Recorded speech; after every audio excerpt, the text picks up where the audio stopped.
বাড়ির একেবারে খুঁটিনাটি সবকিছু জেনে নিয়ে চুরি করা হতো, সেই চুরির ছক কষা হয়েছিল।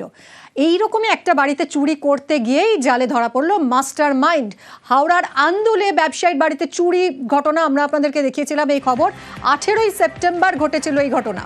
সেই চুরিতে গ্রেফতার পরিচারিকা, তাকে জিজ্ঞাসাবাদ করেই চাঞ্চল্যকর তথ্য উঠে এসেছে। সে নাকি এভাবেই প্ল্যান করতো যে এক একটা বাড়িতে সে কাজ নিত, তার উদ্দেশ্যই ছিল সেই বাড়ির খুঁটিনাটি জেনে সবকিছু সাফ করে দেওয়া। তার একটা বড় টিমও ছিল।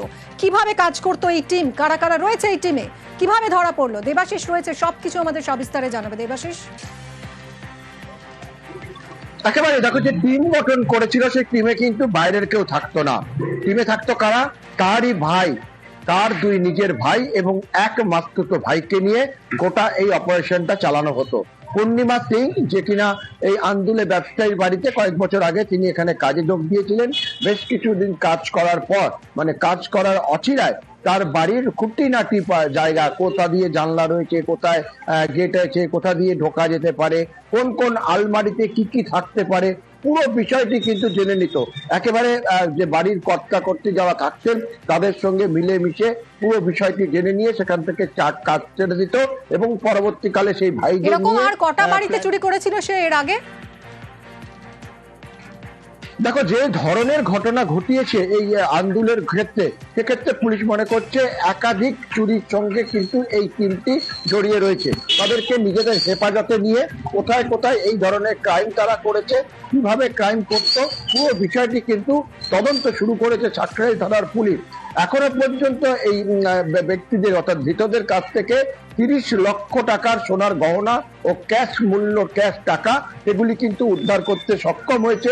ফলে এই যে টাকাগুলো যারা চুরি করতো সেখানে কোথায় কোথায় পাচার করা হতো, কোথায় রাখা হতো, পুরো বিষয় খতিয়ে দেখা হচ্ছে সাঁকরাইল থানার পুলিশের তরফে। তবে এই ঘটনায় কিন্তু বড়সড় সাফল্য পেল হাওড়া সিটি পুলিশের, সাঁকরাইল থানার পুলিশ। দেবাশিস, এই যে গয়না টাকা সব উদ্ধার হলো, এটা কি লাস্ট যে বাড়িতে সে চুরি করেছিল সেই বাড়ি থেকে, সেই বাড়ির সম্পত্তি, নাকি এর আগে যে সব বাড়িতে চুরি করেছে সেই সব জিনিসও উদ্ধার হয়েছে?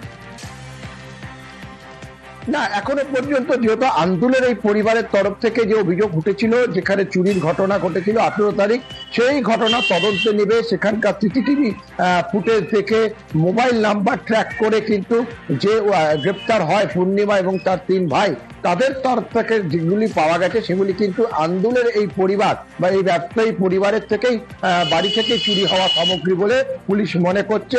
পুরো বিষয়টাই কিন্তু তদন্তের বিষয় রয়েছে, প্রমাণ সাপেক্ষ বিষয় রয়েছে, যা আদালতের মাধ্যমে কিন্তু এই গোটা পরিবার পেয়ে যাবে।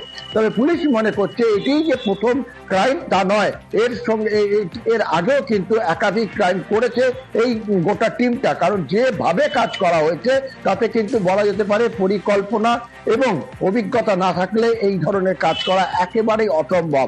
এই মহিলার বিরুদ্ধে যেটা অভিযোগ, এই বাড়ির সামনে যেদিনকার চুরি ঘটে তার সন্ধ্যা বিকাল থেকেই তাকে নজরদারি করা, তার সন্তানকে নিয়ে সে নজরদারি করছিল এবং গোটা পরিবার যখন ব্যবসার কাজে তাদের ব্যবসার স্থানে চলে যায়, সন্ধ্যার পর দোকানে চলে যায়, সেই দোকানের সামনে কন্টিনিউ দাঁড়িয়েছিল যাতে দোকান থেকে কেউ বেরোলে সঙ্গে সঙ্গে তাদের ভাইকে ইনফর্ম করা। এবং পুরো ঘটনা যখন ঘটাচ্ছিল, ঘটানোর পর কোথা থেকে কিভাবে পালাতে হবে, পুরো বিষয়টি কিন্তু ফোনের মাধ্যমে একেবারে জলভাত হয়ে গিয়েছিল। পরিচারিকা সেজে বাড়িতে ঢুকে সেই বাড়ির খুঁটিনাটি সবকিছু জেনে নিয়ে একেবারে চুরি করে সাফ করে দেওয়া, তার পুরো টিম নিয়ে কাজ করা একেবারেই সড়গড় হয়ে গিয়েছিল এই মাস্টার মাইন্ডের কাছে। হাওড়া সিটি পুলিশের বড় সাফল্য, ধরা পড়েছে সে। পূর্ণিমা সিং আছেন, বাড়িতে কাজ করতেন, তো ইনি मतलब জানা ছিল কি কিভাবে मतलब মালিক किस तरह से रहते हैं, क्या मतलब कहाँ पे জিনিস পত্র রাখা होता है, তো একটু জানা শোনা লোক ছিল, চেনা লোক ছিল। তো ওখান থেকে ইনপুট पे যখন এরা সুযোগ পেল 18 তারিখ तकरीबन রাত্রি 8 से 10 बजे के बीच में এই ঘটনা ঘটিত করা হয়েছে। এলাকার যে সিসিটিভি আছে সেটা আমরা পার্সু করলাম কি আছে, ও পেরিউজ করার পরে তারপরে আমরা সোর্স লাগিয়েছি, তারপরে আমরা এনাকে হিট করে এনাকে আমরা ধরেছি। এনাকে আমরা 21 তারিখে অ্যারেস্ট করেছি, তারপরে নেক্সট ডে কোর্টে প্রডিউস করা হয়েছিল।